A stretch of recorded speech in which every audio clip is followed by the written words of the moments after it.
একজন মানুষ তার বৃদ্ধ অবস্থায় অনেক রোগ ব্যাধিতে আক্রান্ত হয়ে পড়ে, কিন্তু তথাগত গৌতম বুদ্ধের শরীর বৃদ্ধ অবস্থাতেও রোগ ব্যাধি থেকে মুক্ত ছিল। তার চালচলনে একটা অদ্ভুত প্রকার ছিল, চেহারায় ছিল একটা অদ্ভুত তেজ। তিনি ঘন্টার পর ঘন্টা ধ্যানের মধ্যে বসে থাকতেন। তখন তার শিরদাঁড়া একদম সোজা হয়ে থাকত। তিনি কখনোই ক্লান্ত হয়ে পড়তেন না।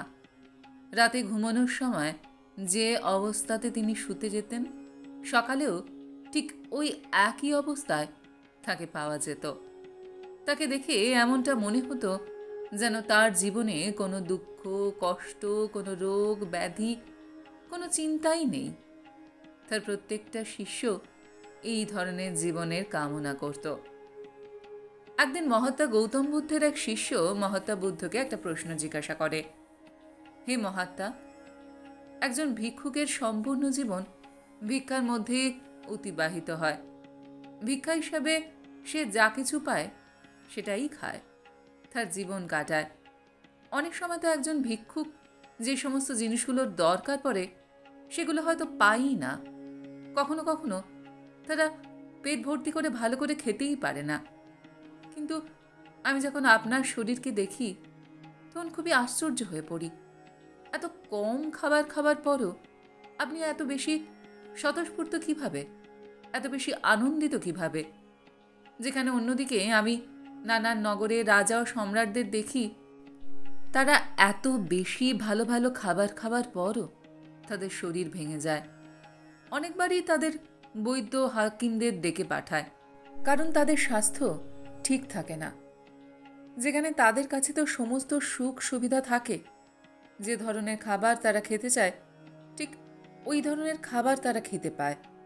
যে ধরনের ভোজন তাদের পছন্দ, ওই ধরনের নানান ভোজন তারা আদেশ দিলেই তাদের কাছে চলে আসে। কিন্তু তা সত্ত্বেও তারা নিজেদের শরীরের কষ্টের জন্য খুবই দুঃখী হয়ে থাকে।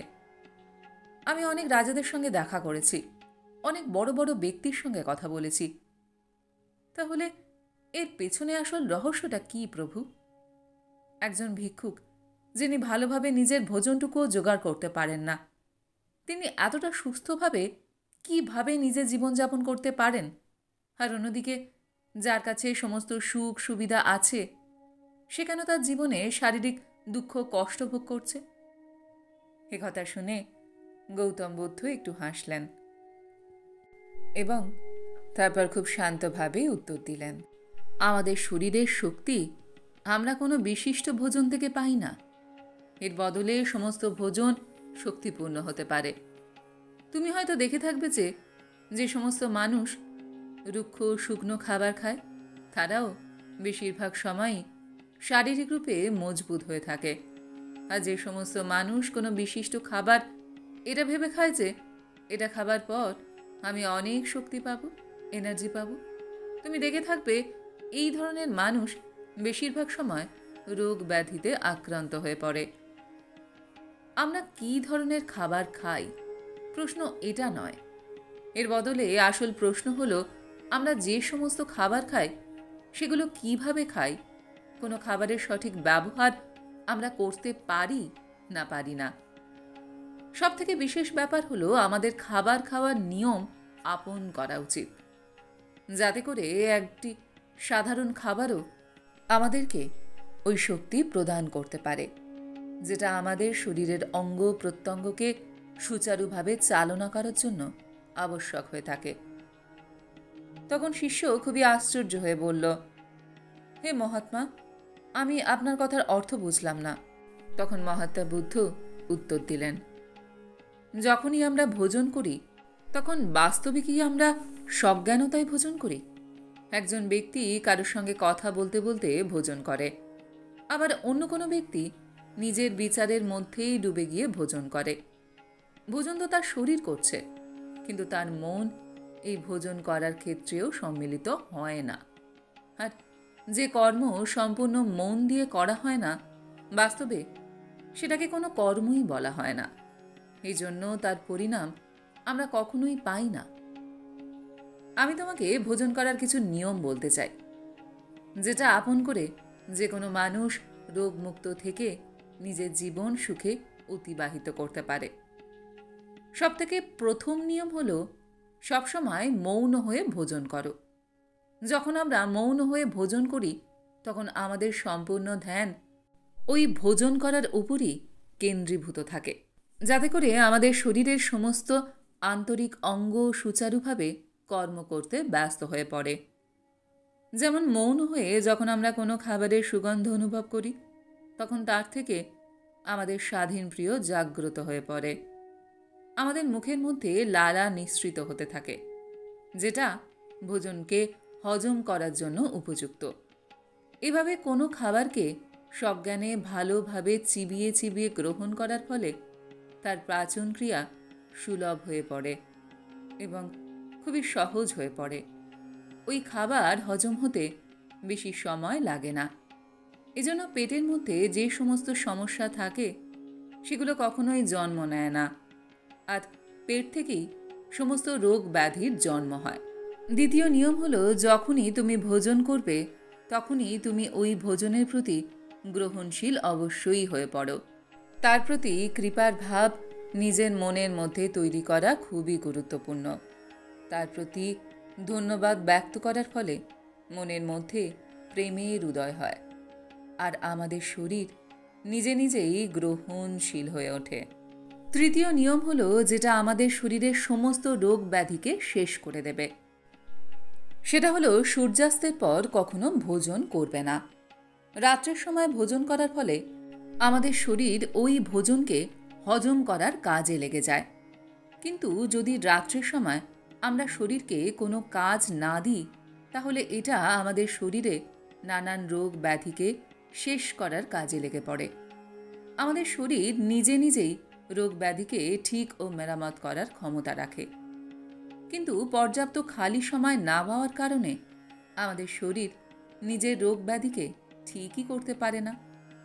রাত্রে অনেক দেরিতে খাবার খাওয়ার ফলে আর অনেক ভারী খাবার খাওয়ার ফলে সম্পূর্ণ রাত্রি আমাদের শরীর ওই খাবারকে হজম করতে লেগে যায়। সে কখনোই খালি হতে পারে না। এজন্য আমাদের শরীরে যা কিছুই রোগ ব্যাধির জন্ম নিয়ে থাকে সেগুলোকে আমাদের শরীর নিজে নিজে ঠিকই করতে পারে না। সূর্যাস্তের আধ ঘন্টার পর আপনি ভোজন করে নিন কিংবা তার আগে ভোজন করে নিন, কিন্তু রাত্রের সময় খাবার খাওয়া শরীরের জন্য ক্ষতিকারক হতে পারে। এরপর মহাত্মা বুদ্ধ আরও বললেন, দেখো, ভালো ভোজন সেগুলোকে মানা হয়েছে যেগুলো আমাদের শরীরের সঙ্গে সঙ্গে আমাদের মনকেও খুশিতে রাখতে পারে। খাবার খাওয়ার সময় ঝগড়ার ভাবনা রাখা, পরিষ্কার পরিচ্ছন্ন না থাকা এমন কোনো জায়গায় খাবার খাওয়া কিংবা এমন কোনো ব্যক্তির সঙ্গে খাবার খাওয়া যার মনের বিচার ভালো নয়, তাহলে এতে আমাদের মন কখনোই খুশি হতে পারে না। এটা আবশ্যক যে খাবার তৈরি করার সময় যে ব্যক্তি খাবার তৈরি করছে তার মনের ভাবনা প্রেম এবং ভালোবাসায় ভরে থাকা উচিত। যদি সে রাগ ও ঘৃণার ভাবনা রাখে তাহলে খাবারের মধ্যেও ওই ধরনের গুণই সম্মিলিত হয়ে পড়ে। সমস্ত খাবারের একটা বিশিষ্ট গুণ থাকে, আর ওই গুণ আরও বেশি অধিক হয়ে ওঠে যখন এটা মানুষের গুণের সঙ্গে মিলিত হয়। পরের নিয়ম বলতে গিয়ে মহাত্মা বুদ্ধ বললেন, যে খাবার যত বেশি সুপাচ্য হবে তত বেশি তাড়াতাড়ি হজম হয়ে যাবে, ওই খাবার ততই বেশি গুণবান হবে। সাধারণ ভোজন সবসময় সুপাচ্য বলে মানা হয়েছে, এজন্য তুমি বেশিরভাগ সময় আমাকে ডাল ভাত খেতে দেখবে, কারণ এটা হলো সব থেকে সাধারণ ভোজন যেটা খুব তাড়াতাড়ি হজম হয়ে যায় আর আমাদের অনেক বেশি পুষ্টিও প্রদান করে। আর এটাও মনে রাখতে হবে যে যে সমস্ত খাবার অন্যান্য জীবকে প্রতারিত করে তৈরি করা হয়েছে, অর্থাৎ মাছ মাংস, এতে আমাদের মন কিভাবে সুস্থ হয়ে উঠতে পারে? যে জীবকে মারার সময় যন্ত্রণা কষ্ট দেয়া হয়েছে আসলে তার মাংসের মধ্যে তো ওই গুণও মিলিত হয়ে থাকবে। এজন্য সাধারণ খাবার আমাদের শরীরের জন্য সব থেকে উপযুক্ত। ভোজন করার আলাদা একটা বিশেষ আসন হয়ে থাকে। তুমি আমাকে অনেকবার ভোজন করতে দেখে থাকবে তাতে, কিন্তু প্রত্যেকবার আমার ভোজন করার আসন একই থাকবে। আমার শিরদাঁড়া সবসময় সোজা হয়ে থাকে। আমি শান্ত হয়ে মাটিতে বসে ভোজন করি। কিন্তু যারা মাটিতে বসতে পারবে না কোনো কারণে, তাহলে তাকে নিজের শিরদাঁড়া অবশ্যই সোজা রাখতে হবে। কারণ শিরদাঁড়া সোজা হয়ে থাকা অবস্থায় যখন খাবার আমাদের পেটের মধ্যে প্রবেশ করে, তখন সেটা খুব সহজেই আমাদের পেটের মধ্যে চলে যায়। আর যদি আমাদের শিরদাঁড়া বাঁকা অবস্থায় থাকে, তাহলে আমাদের পেটও সংকুচিত হয়ে থাকবে, যাতে করে আমাদের খাবার খাদ্যনালী হয়ে আমাদের পেট পর্যন্ত পৌঁছতে পারে না। এরপর মহাত্মা বুদ্ধ নিজের জীবনের একটা ঘটনা ওই শিষ্যকে শুনিয়ে বললেন। একবার আমার কাছে এক সম্রাট পৌঁছন। তিনি নিজের পেট নিয়ে খুবই সমস্যার মধ্যে ছিলেন। যখন তিনি আমার কাছে ওই সমস্যা নিয়ে এলেন, তখন আমি তাকে বললাম, হে মহারাজ, একজন সম্রাটের জীবনে তো শারীরিক পরিশ্রম অনেক কম হয়, কিন্তু তিনি নিজের ভোজন খুবই ভালো করে করতে চান। এজন্য ধীরে ধীরে তার শরীরের ওজন বাড়তে শুরু করে। কারণ যখন আমরা খাবার খাই, তখন শরীর থেকে ওই শক্তি বের করাও খুবই গুরুত্বপূর্ণ হয়ে থাকে। না হলে এই শক্তি আমাদের শরীরকে স্বাস্থ্যবান করতে শুরু করে দেবে। এজন্যই ওই সম্রাটের পেট অনেক বেশি বেরিয়ে পড়েছিল।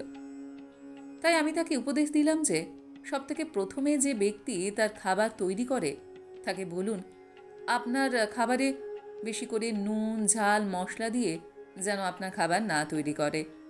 ভোজন যেন খুবই হালকা হয়। যদি আপনি শারীরিক পরিশ্রম করতে চান, তবেই এমন খাবার খান যে সমস্ত খাবারে আমাদের শরীরের শক্তি বা পুষ্টি পায়। কিন্তু শুধুমাত্র বসে বসে যদি আপনি ঘি কিংবা এই ধরনের মশলাদার খাবার গ্রহণ করেন, তাহলে শরীরকে এই সমস্ত জিনিসগুলোকে নিজের মধ্যে সম্মিলিত করার জন্য ভালোভাবে পরিশ্রম করারও দরকার পড়বে। যদি আপনি পরিশ্রম করতে না চান, তাহলে এই ধরনের খাবার খাওয়া ছেড়ে দিন।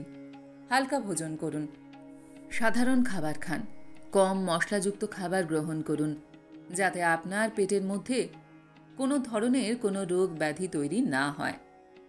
এরপর ওই শিষ্য হাত জোর করে খুবই কৃপার ভাবনায় মহাত্মা বুদ্ধকে প্রণাম করে বললেন, হে মহাত্মা, সবাই তো আমাদের এটাই বলে যে আমাদের কোন ধরনের খাবার খাওয়া উচিত, কিন্তু খাবার খাবার নিয়মই বা কীভাবেই আমাদের খাবার খাওয়া উচিত, সেগুলো আপনি আজ আমাদের খুবই ভালোভাবে বুঝিয়ে দিলেন। প্রভু, আপনাকে অনেক অনেক ধন্যবাদ। আমাকে যাবার জন্য অনুমতি দিন প্রভু। এই কথা বলবার পর শিষ্যটি মহাত্মা বুদ্ধের অনুমতি নিয়ে খুবই প্রশান্ত মনে সেখান থেকে বিদায় নিল। আজকের ভিডিওটা আমি এখানেই শেষ করলাম। আপনাদের কেমন লাগলো কমেন্ট সেকশনে অবশ্যই লিখে জানাবেন। যদি আমার ভিডিওটা আপনার ভালো লেগে থাকে, তাহলে আশা করব লাইক শেয়ার অবশ্যই করবেন। আর এই ধরনের মোটিভেশনাল ভিডিও আরও দেখবার জন্য আমার চ্যানেলটিকে সাবস্ক্রাইব করতে ভুলবেন না কিন্তু। তবে আজ এই পর্যন্ত। আমি খুব তাড়াতাড়ি আবারও অন্য কোনো মোটিভেশনাল ভিডিও নিয়ে আপনাদের কাছে চলে আসছি। সবাই খুব ভালো থাকবেন, সুস্থ থাকবেন, আনন্দে থাকবেন। নমস্কার।